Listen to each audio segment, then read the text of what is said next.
देखो, शुरुआत करते हैं एक सिंपल बात से।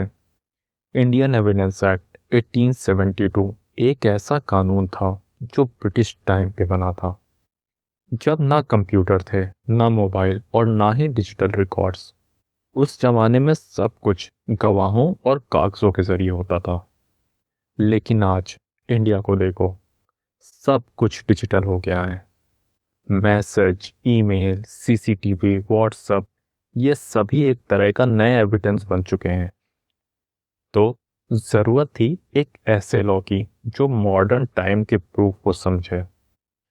और इसी जरूरत से आया भारतीय साक्ष्य अधिनियम 2023, जो 1 जुलाई 2024 से लागू हुआ। इसने पुराने 1872 वाले लॉ को रिप्लेस कर दिया। अब ये पूरा एक्ट 3 पार्ट में डिवाइडेड है और टोटल 170 सेक्शंस हैं। चलो स्टेप बाय स्टेप समझते हैं कि हर पार्ट का पर्पस क्या है।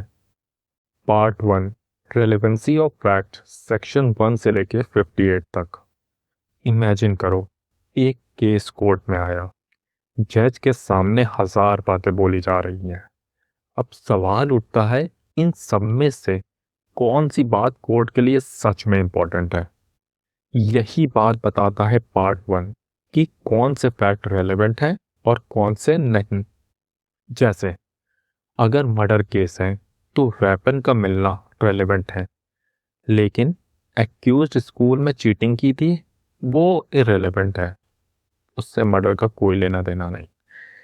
इस पार्ट में आते हैं कुछ की कॉन्सेप्ट, फैक्ट इन इशू, जो डायरेक्टली केस से कनेक्टेड है। एडमिशन एंड कन्फेशन, जो पार्टी खुद मानती है। डाइंग डिक्लेरेशन, मरने से पहले दिया गया स्टेटमेंट। एक्सपर्ट ओपिनियन, जैसे डॉक्टर, हैंड राइटिंग एक्सपर्ट या फोरेंसिक स्पेशलिस्ट का व्यू। कैरेक्टर एविडेंस, किसी व्यक्ति के स्वभाव से जुड़ी हुई बातें। एक एग्जाम्पल से समझो, अगर कोई एक्यूज्ड पुलिस के सामने कन्फेस करता है तो वो कन्फेशन एडमिसेबल नहीं होता, क्योंकि लॉ मानता है कि पुलिस के सामने दिया गया बयान प्रेशर में हो सकता है और जस्टिस के लिए सिर्फ वही बातें मायने रखती हैं जो फ्री और वॉलेंट्री हो। इसी पार्ट में एक इंटरेस्टिंग आइडिया भी आता है, रेस जेस्टाई, जहां एक ही इंसिडेंट से जुड़ी बातें जो तुरंत हुई हों वो भी रेलेवेंट होती हैं। जैसे एक रोड एक्सीडेंट के तुरंत बाद किसी ने बोला उस ट्रक ड्राइवर ने मारा, ये स्पॉन्टेनियस रिएक्शन भी कोर्ट कंसिडर कर सकता है। तो पार्ट 1 बेसिकली जज को यह समझाता है कि किस फैक्ट को सुनना चाहिए और किसको इग्नोर करना चाहिए। अब पार्ट 2 देखते हैं, प्रूफ ऑफ फैक्ट्स, जो कि सेक्शन 59 से लेके सेक्शन 104 तक है। अब जब रिलेवेंट फैक्ट मिल गए तो अगला स्टेप है उन्हें प्रूफ करना। कोर्ट सिर्फ बातें नहीं मानता, उसे प्रूफ चाहिए। पार्ट 2 बताता है कि एविडेंस कोर्ट में कैसे दी जाती है। सोचो, एक लॉयर खड़ा है कोर्ट में और बोलता है, माय लॉर्ड, मेरे क्लाइंट निर्दोष है। जज कहता है, बढ़िया, पर प्रूफ कहाँ है। तो यहाँ आता है पार्ट 2। यहाँ हम सीखते हैं ओरल और डॉक्यूमेंट एविडेंस का फर्क, प्राइमरी और सेकेंडरी एविडेंस, इलेक्ट्रॉनिक रिकॉर्ड्स और डिजिटल प्रूफ, और बर्डन ऑफ प्रूफ किस पर होता है। फॉर एग्जाम्पल, अगर कोई व्हाट्सएप चैट कोर्ट में दिखाई जाती है तो वो तभी वैलिड होगी जब उसके साथ प्रॉपर सर्टिफिकेशन सेक्शन 63 दिया गया हो। मतलब सिंपल है, स्क्रीनशॉट से काम नहीं चलेगा। ये पार्ट हमें सिखाता है कि प्रूफ एक लेयर्ड प्रोसेस है, पहले स्टेटमेंट, फिर डॉक्यूमेंट्स और फिर सर्टिफाइड रिकॉर्ड्स।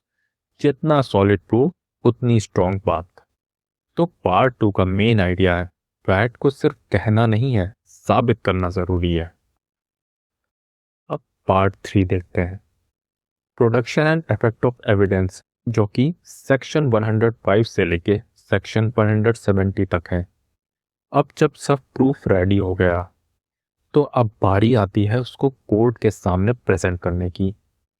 ये पार्ट एविडेंस के प्रेजेंटेशन और उसके इफेक्ट से डील करता है।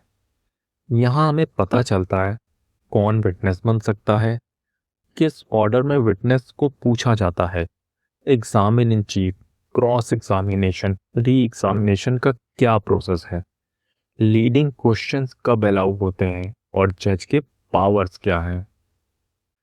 ये पार्ट इंश्योर करता है कि सिर्फ रेलेवेंट और रिलायबल एविडेंस ही रिकॉर्ड में आए। अगर गलती से कोई इरेलेवेंट चीज एडमिट हो गई है तो भी कोर्ट ये देखेगा क्या उससे कोई जजमेंट पे असर पड़ रहा है। अब पूरा प्रोसेस एक लाइन में समझो। Case filed, relevant facts part 1, फिर प्रूफ ऑफ फैक्ट्स पार्ट 2 में, फिर प्रेजेंटेशन इन कोर्ट पार्ट 3 में, और फिर जजमेंट। यही सीक्वेंस बताता है कि ट्रुथ कोर्ट तक कैसे पहुंचता है, step by step through evidence.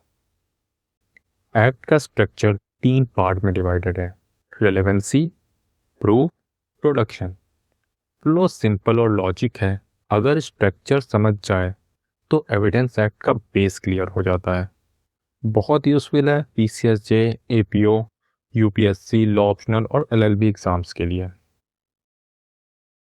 देखो, कानून एक सीधी बात कहता है, evidence is the foundation upon which justice stand. जो चीज प्रूफ हो जाती है वही कानून की नज़र में ट्रुथ होती है। तो याद रखो, लॉ बात नहीं प्रूफ मांगता है, और यही समझाता है भारतीय साक्ष्य अधिनियम 2023। So this is my first batch. I hope you understand.